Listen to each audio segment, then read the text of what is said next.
Vamos a continuar. Ahora le presentamos una entrevista realizada por Federico Lamont a Jesse Louis Jackson. Él fue un activista por los derechos civiles y pastor bautista en Estados Unidos. In the United States and Radio ABC Network in Mexico. First of all, Reverend, why did you decide to run for the presidency in the late 1988? In order to make our Mexican foreign policies more humane, more just, and more fair, and put a focus on the plight of working people, I believe we must support the working poor, and that's with the building economy bottom up. Too often, the economy has been built top down on profits first and people second. I think people make profits and raise profits don't make people. Reverend, why did you attend the late Cesar Chavez United Farm Workers Leader hunger strike at the very end of July 1988?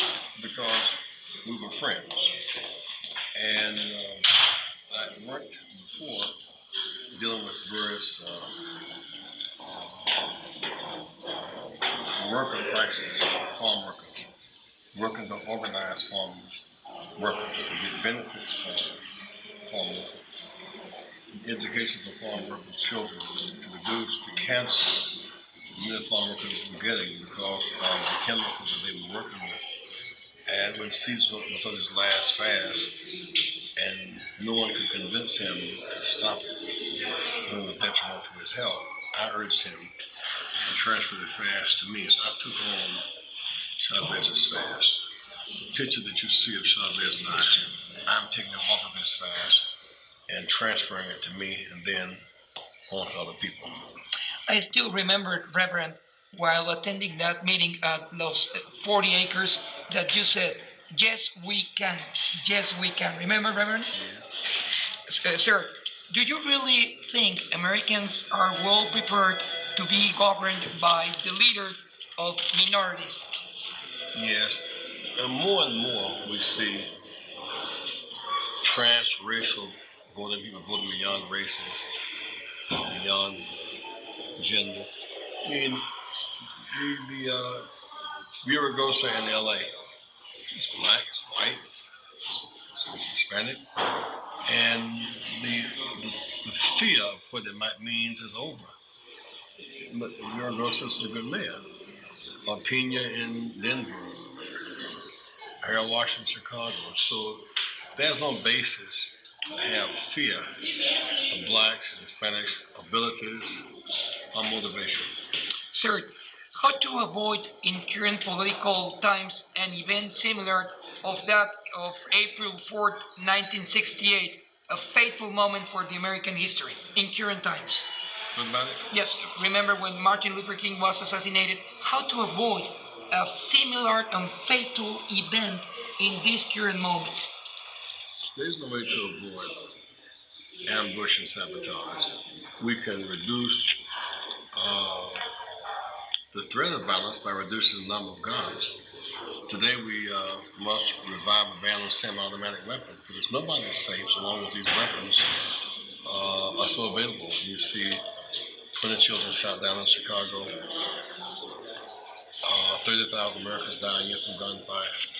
So we must reduce ease access to guns and drugs. What went, according to your point of view, Reverend, what went wrong with both J.C. Jackson and Vernon Jordan, former U.S. ambassador before the United Nations, in his possibilities of becoming president of the United States? Andrew? Vernon Jordan. What about it?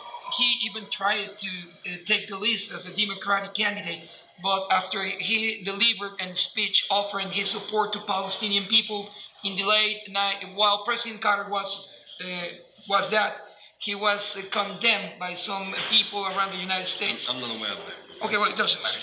Sorry, I'm sorry. Are you, or can you describe to the Mexican audience and Radio Pilsen as well, what is the meaning of being a liberal or not being a liberal in American politics? Well, liberal means that you are generous, that you are caring. America is a liberal idea. The idea of give me your tithe for your masses.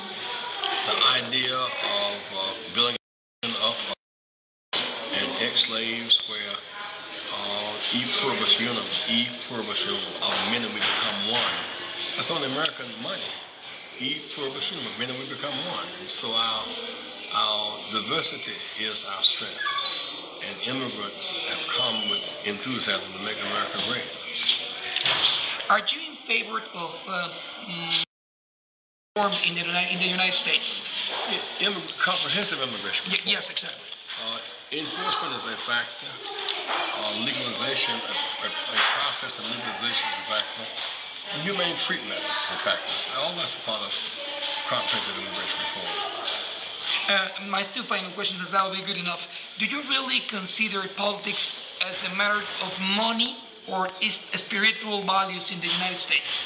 Well, you run to assert spiritual values. It costs some money. When I ran, for example, we raised $17 million and got 1,200 delegates. But we were arguing values, the rainbow values, a multiracial, multicultural society, value, adequate education for children, equal, high-funded access to education and health care, a decent house. I mean, these are values that should drive our politics. I see what you mean. Well, Reverend, thanks very much for allowing this interview, and I would like you to be our grandfather for each. Bien, pues ahí tiene este fragmento de entrevista. Y es que Jesse Lewis fue candidato a las primarias presidenciales del Partido Demócrata en 1984 y 1988. Jackson falleció el pasado 17 de febrero de este 2026 a los 84 años. Su familia anunció su fallecimiento en redes sociales y ahí esta charla que hizo nuestro compañero Federico Lamont.